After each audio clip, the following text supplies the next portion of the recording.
అందరికీ వందనములు. ప్రియమైనటువంటి దేవుని బిడ్డలారా, ఉదయ కాల సమయంలో పడకల మీద నుంచి లేకుండా ప్రభు యొక్క కృపావార్త విన్నారండి. ఈరోజు దేవుని వాక్యాన్ని చూసినట్లయితే మరి శనివారము 4వ తారీఖు ఏప్రిల్ నెల 2026 సంవత్సరం ఈ ఉదయ కాల సమయంలో పడకల మీద నుంచి లేకుండా ప్రభు యొక్క కృపావార్త విన్నారండి. ఈరోజు మనం చూసినట్లయితే కృపావార్తను చూసినట్లయితే ఫిలిప్పీలకు రాసిన పత్రిక 4వ అధ్యాయం. అపోస్తలుడైన పౌలు ఫిలిప్పీలకు రాసినటువంటి పత్రిక 4వ అధ్యాయము మనం చూసినట్లయితే 19వ వచనాన్ని ఒక మాట చూద్దాం. అపోస్తలుడైన పౌలు ఫిలిప్పీలకు రాసిన పత్రిక 4వ అధ్యాయము 19వ వచనాన్ని మనం చూసినట్లయితే ఇక్కడ ఒక మాట రాయబడుతూ వచ్చింది. నేను చదువుతున్నా, చూడండి ప్రియులారా. కాగా దేవుడు తన ఐశ్వర్యం చొప్పున క్రీస్తు యేసునందు మహిమలో మీ ప్రతి అవసరము తీర్చును. కాబట్టి దేవుని వాక్యాన్ని చూసినట్లయితే దేవుడు తన మహిమైశ్వర్యం చొప్పున క్రీస్తు యేసునందు మీ ప్రతి అవసరత తీర్చును అని దేవుని వాక్యాన్ని చూస్తున్నాం. ఇక్కడ ఈరోజు మనం చూసే మాట ఏంటంటే క్రీస్తు యేసునందు మహిమలో మీ ప్రతి అవసరత తీర్చబడినని దేవుని వాక్యాన్ని మనం చూస్తున్నాం. ప్రియులారా, ఆయన మహిమ ఇంకా రాయబడుతున్న క్రీస్తు యేసునందున్న మహిమలో ఆయన మహిమలో తీర్చిన అవసరతలు కొన్ని ఉండే మన జీవితాల్లో. ఆయన మహిమలో తీర్చినటువంటి అవసరతలు వాటిలో మొదటిది రండి, ఆదికాండం 15వ అధ్యాయం 2వ వచనం.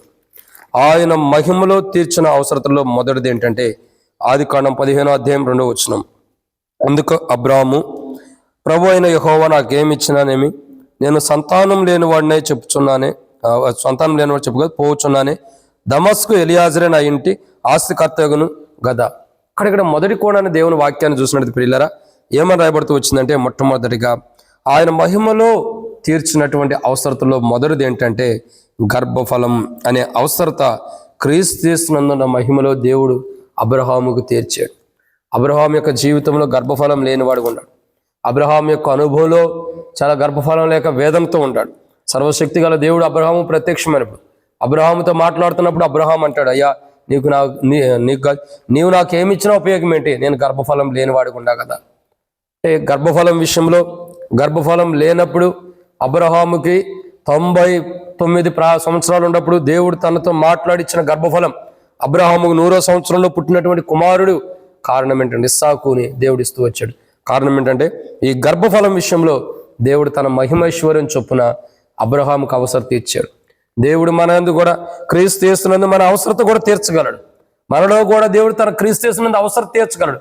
అబ్రహాం యొక్క గర్భఫలాన్ని అక్కడితో ఉన్న గర్భఫలం కొరకై అవసరతుండే అబ్రహాం యొక్క అవసరతని దేవుడు తీర్చడం కొరకై ఇస్సాకును క్రీస్తు యేసు మహిమలో ఎలాగైతే అబ్రహాంకి ఇచ్చాడో అలాగే గర్భఫలం లేని ప్రతి మనుషుడికి, గర్భఫలం లేని ప్రతి మానవులకి దేవుడు క్రీస్తు యేసు మహిమలో గర్భఫలం ఇవ్వటానికి ఇష్టపడతాడు. అది ఇస్తాడు కూడా. అయితే అబ్రహాము వలె దేవుని దగ్గర ఉన్నది ఉన్నట్టు చెప్పాలి. అబ్రహాం అంటాడు, నువ్వు నాకు ఎన్నో ఇస్తున్నావు, కానీ ప్రభా ఏమిటికి, నాకు గర్భఫలం లేదు.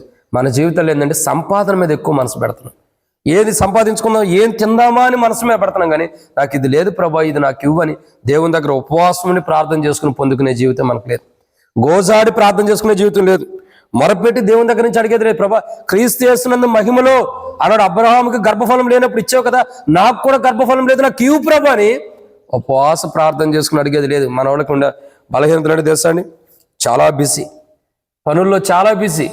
ఎంత బిజీ అంటే గర్భఫలం లేనప్పుడు ఆ గర్భఫలం కొరకు ఎన్నో అవమానాలు పొందుతారు, కానీ ఎన్నో అవమానాలు భరిస్తారు, కానీ ఎంతో మంది చేత మాట్లాడబడతారు, కానీ చివరికి ఆ గర్భఫలం కొరకు ఉపవాసం ఉండి అయితే ప్రార్థన చేసుకోలేరు.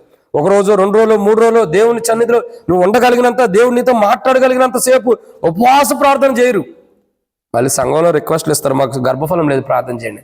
నువ్వు రిక్వెస్ట్ ఇస్తున్నందుకు తప్ప నేను అట్లా, కానీ ఆ రిక్వెస్ట్ దేవుడు వినాలంటే మా వంతు మేము ప్రార్థన చేస్తాం. దైవ సేవకులుగా, సంఘస్థులుగా ప్రార్థన చేస్తాం, కానీ ఆ ప్రార్థన దేవుడు వినాలంటే నువ్వు కూడా దేవుని సన్నిధిలో ఉపవాసం ప్రార్థన చేసుకోవాలి. నువ్వు ప్రార్థన చేయకుండా నీ పని నువ్వు చేసుకుంటూ, నీ జాబుకు నువ్వు వెళ్తూ, నీ పనులు నువ్వు చేసుకుంటూ, ఏ పని ఆపుకోవట్లా, తింటవాగదు, ఉంటవాగదు, జాబులు ఆపుకోవట్లా, పనులకి వెళ్తాం ఆపుకోవట్లా, ఏమి ఆపుకోకట్లా.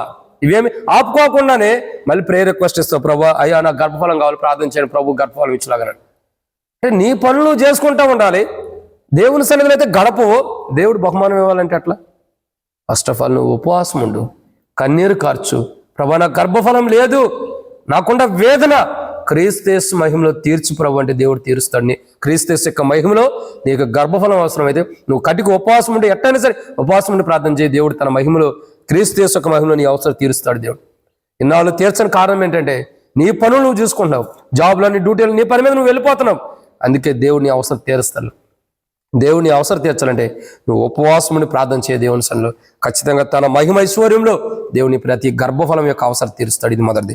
రెండోదిగా చూసినట్టయితే ఆదికాండం 24వ అధ్యాయం, ఆదికాండము 24వ అధ్యాయం 26, 27 వచనాల్లో మనం చదివినట్లయితే కలిసి నేను చదువుతున్నా చూడండి.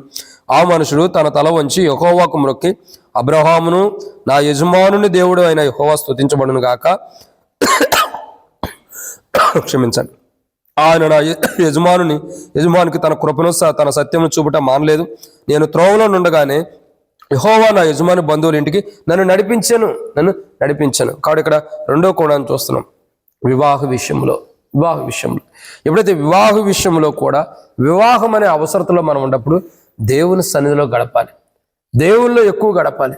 ఎప్పుడైతే దేవుని సన్నిధిలో మనం ఎక్కువ గడుపుతామో, ఎప్పుడైతే దేవునిలో ఎక్కువగా ప్రార్థన జీవితం కలుగుంటామో, అప్పుడు దేవుడు తన మహిమైశ్వర్యం చొప్పున నీ వివాహ సంబంధాన్ని కూడా దేవుడు సిద్ధపరుస్తాడు. ఆయన తన మహిమైశ్వర్యంలో నీ వివాహ విషయంలో సహాయం చేయాలంటే, తన మహిమైశ్వర్యంలో నీకు వివాహం జరిగించాలంటే, తన దైవ సంకల్ప వివాహం జరిగించాలంటే, ఫస్ట్ నీకు వివాహం అవ్వాలంటే దేవుణ్ణి ఎక్కువ గడపాలి. ప్రార్థన చేయి, ప్రభా నీ మహిమైశ్వర్యం చొప్పున ప్రభా నా వివాహం అనే అవసరం తీర్చు. నీ మహిమైశ్వర్యం చొప్పున నీ మహిమైశ్వర్యం చొప్పున నా యొక్క గర్భఫలం యొక్క అవసరం తీర్చు. నీ మహిమైశ్వర్యం చొప్పున నాకు వివాహ విషయంలో సహాయం చేయి. గర్భఫలం కావాల్సిన వారు గర్భఫలం, వివాహం కావాల్సిన వారు వివాహం. దేవుడు తన మహిమైశ్వర్యం చొప్పున నీ అవసరం తీరుస్తాడు. ఎప్పుడంటే నువ్వు కూడా ప్రార్థన చేసినప్పుడు క్రీస్తు మహిమైశ్వర్యం చొప్పున నా అక్కర తీర్చు, క్రీస్తు మహిమలో నా అవసరం తీర్చని ప్రార్థించినప్పుడు. మూడో విషయాన్ని చూసినట్లయితే రండి, దేవుని వాక్యం చూసినట్లయితే ఆదికాండం 28వ అధ్యాయం 20వ వచనం, 21 వచనాలు. ఆదికాండం 28వ అధ్యాయం 21 వచనాలు కలిసి ఉండి నేను చదువుతున్నాను. అప్పుడు యాకోబు, నేను తిరిగి నా తండ్రి ఇంటికి క్షేమంగా వచ్చినట్లు దేవుడు నాకు తోడేయండి. నేను వెలుచు నీ మార్గం నన్ను కాపాడి తినుటకు ఆహారంను ధరించుకున్నట్టుకు వస్త్రం నాకు కలుగజేసినలా యెహోవా నాకు దేవుడై ఉండును. కాదు ఇక్కడ మూడో కోణం ఏంటంటే ప్రయాణ భద్రతలో నువ్వు ప్రయాణం చేసేటప్పుడు ప్రభా ఈ ప్రయాణంలో నువ్వు నాకు తోడుగా ఉండు. ఇప్పుడు నువ్వు నాకు తోడుగా ఉండు. నేను వెళ్ళే ప్రయాణంలో, నేను జీవించే జీవిత యాత్రలో, నా ప్రయాణ యాత్రలో నువ్వు నాకు తోడుగా ఉండు ప్రభా అని మనం ప్రార్థన చేయాలి. ప్రభా నువ్వు నాకు తోడుగా ఉండు. నేను ఈ ప్రయాణ యాత్ర చేస్తానంటే, ఈ ప్రయాణంలో నేను ఉండాలంటే నువ్వు నాకు తోడుగా లేకపోతే నేను ఏం చేయలేను. కానీ ఈ ప్రయాణ జీవితంలో నువ్వే నాకు తోడుగా ఉండు, నువ్వే నాకు తోడుగా నడిపించు ప్రభా అని చెప్పని నువ్వు వెళ్ళే ప్రయాణంలో దేవుడు తన క్రీస్తు యేసు యొక్క మహిమలో ఆ ప్రయాణంలో నువ్వు ఉన్నప్పుడు ప్రతి అవసరత దేవుడు ఏ అపాయం రాకుండా కాపాడటం కొరకాయ, నీ అవసరత ప్రయాణంలో దేవుడు తీర్చడం కొరకాయ నువ్వు ప్రార్థన చేసుకోవాలి. ఇది 3. 4వ కోణం చూసినట్లయితే రండి, ఆదికాండం 40వ అధ్యాయం 14వ వచనం. ఆదికాండము 40వ అధ్యాయం 14వ వచనం. కాబట్టి నీకు క్షేమం కలిగినప్పుడు నన్ను జ్ఞాపకం చేసుకొని నా ఎందుకు కరుణించి ఫరోతో నన్ను గురించి మాట్లాడి ఈ ఇంటిలో నుండి నన్ను బయటికి రప్పించుము. ఇక్కడ ఎవరు మాట్లాడుతున్నారంటే యోసేపు చెరసాల్లో ఉన్నటువంటి అక్కడ కొంతమంది రాజు దగ్గర పనిచేసేటటువంటి వారితో మాట్లాడుతున్నాడు. వారికి ఒక కలభావం వచ్చింది. కలభావం గురించి చెబుతున్నాడు. ఎవరు దాన్ని చెబుతున్నారు చెప్పిన తర్వాత చెబుతున్నాడు. ఏమంటున్నాడంటే, అయ్యా నీకు ఇది ఓకే కాకపోతే ఒకరోజు రాజు నిన్ను ఖచ్చితంగా తలెత్తేవాడుగా చేస్తాడు నిన్ను. ఆ రోజు నువ్వు రాజు దగ్గరికి వెళ్తావు, కానీ నన్ను కూడా జ్ఞాపకం చేసుకుని నేను ఏ తప్పు చేయకోని చెరసాల్లో ఉండా. ఇక్కడ విషయం ఏంటంటే చెరసాల్లో ఉన్నప్పుడు ప్రార్థన చేయాలి. అలాంటి పరిస్థితుల్లో, బంధించబడిన పరిస్థితిలో ఉన్నప్పుడు, చెరసాలు అంటే బంధించబడింది, ఏ పరిస్థితుల్లో అయితే బంధించబడ్డావో ఆ స్థితిలోని ప్రార్థన చేయి. ప్రభువా నేను పలానా పరిస్థితుల్లో బంధించబడి ఉన్నా ప్రభువా క్రీస్తు యేసు మహిమలో నన్ను బంధకాల్లో నుంచి బయటికి తీసురా. సంఘము పేతురు కొరకు, బంధించబడిన పేతురు కొరకు అత్యాశక్తితో ప్రార్థించగా పేతురు చెరసాల్లో నుండి బయటకు వచ్చాడు.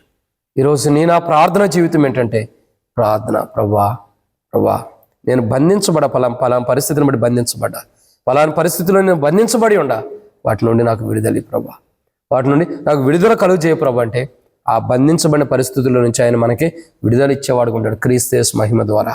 ఇది 4. ఏ విషయాలు అయితే బంధించబడి ఉండవు వాటి నుండి విడుదల కొరకై ప్రార్థన చేసుకో. 5వ విషయం రండి ప్రియ సహోదరి, ఆదికాండ 43వ అధ్యాయం 1వ వచనం. ఆ దేశమందు కరువు భారం గుండెను గనుక వారు ఐగుప్తు నుండి తెచ్చిన ధాన్యమును తినివేసిన తర్వాత వారి తండ్రి, మీరు మరలా వెళ్ళి మన కొరకు కొంచెం ఆహారం కొనుడని వారితో అనగా. కాబట్టి 5వది ఏంటంటే కరువు అనే విషయంలో, కరువులో ఇక్కడ దేవుని ప్రజలైన వారు కరువులో ఉన్నప్పుడు దేవుడు యేసు ముందు మొదటే పంపించి ఇశ్రాయేలు ప్రజల యొక్క అవసరం తీర్చడం కొరకాయి, క్రీస్తు మహిమలో ఇశ్రాయేలు ప్రజలు కరువులో నుండి కాపాడబట్టడం కొరకాయి దేవుడు యోసేపును మొదటే ఐగుప్తి పంపించిన వాడు అన్నాడు.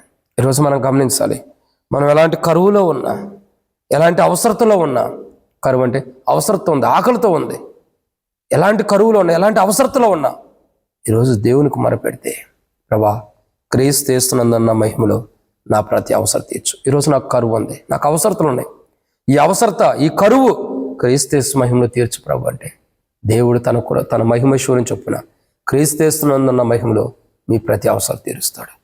అలాగూ దేవుని సన్నిధిలో మనం ప్రార్థన చేయాలి. ప్రియులారా, నీకు ఎంతో గర్భఫలం విషయంలో వేదనతో ఉండొచ్చు, దేవుడు తీరుస్తాడు. దేవుడు తన మహిమేశ్వరుని చొప్పున క్రీస్తు యేసునందున్న మహిమలో తీరుస్తాడు. కానీ నువ్వు ప్రార్థన చేయి, ప్రభా క్రీస్తు యేసునందున్న మహిమలో నా ప్రతి అవసరం తీర్చు. గర్భఫలం, వివాహ విషయంలో ఉన్నారా? అయితే ప్రభా నేను వివాహం అనే అవసరతలో ఉన్నాను, క్రీస్తు యేసు మహిమలో నాకు సాటి అయిన సహాయాన్ని ఆడ సిద్ధపరచు, బయలుపరచు అంటే తన మహిమేశ్వరుని చొప్పున బయలుపరుస్తాడు. ప్రభా ఇంకా ప్రభా నేను ఇంకా అనేకమైన విషయాల్లో ప్రభా ప్రయాణాల్లో ఉంటాను, నా భద్రత విషయంలో నీ మహిమేశ్వరుని చొప్పులో ప్రభా నన్ను కాపాడు. ఇంకా చూస్తున్నట్లయితే నేను చెరసాల్లో ఉన్నా, బంధించబడి ఉన్నా, క్రీస్తు యేసు యొక్క మహిమేశ్వరుని చొప్పున నన్ను బయటికి తీసుకురా ప్రభు వాటి నుండి. ఇంకా చూసినట్లయితే ప్రభా అనేక రకమైన కరువులు అంటే అవసరతల్లో ఉన్నాను, దాని నుండి క్రీస్తు యేసు యొక్క మహిమలో నన్ను బయటికి తీసిన ప్రభు అంటే దేవుడు తన మహిమ చొప్పున క్రీస్తు యేసునందున్న మహిమలో మీ ప్రతి అవసరం, దేవుడు తన మహిమేశ్వరుని చొప్పున క్రీస్తు యేసునందున్న మహిమలో మీ ప్రతి అవసరం తీరుస్తాడు. నువ్వు ఎలాంటి ఇయే కాదు, ఇంకెలాంటి అవసరతలు ఉన్నా క్రీస్తు యేసునందున్న మహిమలో దేవుడు తీర్చడానికి ఇష్టపడుతున్నాడు. ఆడ మర్మం ఏంటంటే క్రీస్తు యేసునందున్న మహిమలో నా అవసరం తీర్చని ప్రార్థన చేస్తే దేవుడు ఖచ్చితంగా ఆ మహిమలో తీరుస్తాడు, క్రీస్తు యేసునందున్న మహిమలో. అట్లు దేవుడు క్రీస్తు యేసునందున్న మహిమలో మన ప్రతి అవసరత, అనారోగ్యం, బలహీనతలు కూడా తీర్చినట్లు ప్రభు సాయం చేయను కాక ప్రార్థన. ప్రేమ కలిగిన తండ్రి వందనాలు, విత్తబడిన మాటలకు నీరు కట్టి ఫలింపజేసి మీ సాక్షిగా నిలబడే జీవితాన్ని మాకు అనుగ్రహించండి. క్రీస్తు యేసునందున్న మహిమలో నా ప్రతి అవసరత, మా ప్రతి అవసరం, మాకున్న అనారోగ్యం, బలహీనతలు, అది తలలో కానీ, కాళ్ళలో కానీ, దేహంలో కానీ ఉన్న బలహీనతలు తొలగించండి. కుటుంబాల్లో ఉన్న వివాహ విషయాల్లో కానీ, ప్రయాణాల్లో కానీ, గర్భఫల విషయాల్లో కానీ, ప్రభావ కరువుల్లో ఉన్నప్పుడు కానీ, అనేకమైన చెరసలు బంధించబడిన పరిస్థితులు, ఏ పరిస్థితిలో ఉన్నామో వాటన్నిటిలో నుండి క్రీస్తు యేసునందున్న మహిమైశ్వర్యంలో మా ప్రతి అక్కర తీర్చి మహిమ పొందమని యేసు ప్రభు నామములో ప్రార్థన చేస్తున్నాను తండ్రి, ఆమేన్. ప్రియమైన దేవుని బిడ్డలారా, అందరికీ మన ప్రభువైన యేసుక్రీస్తు నామములో శుభాభివందనములు. Praise the lord.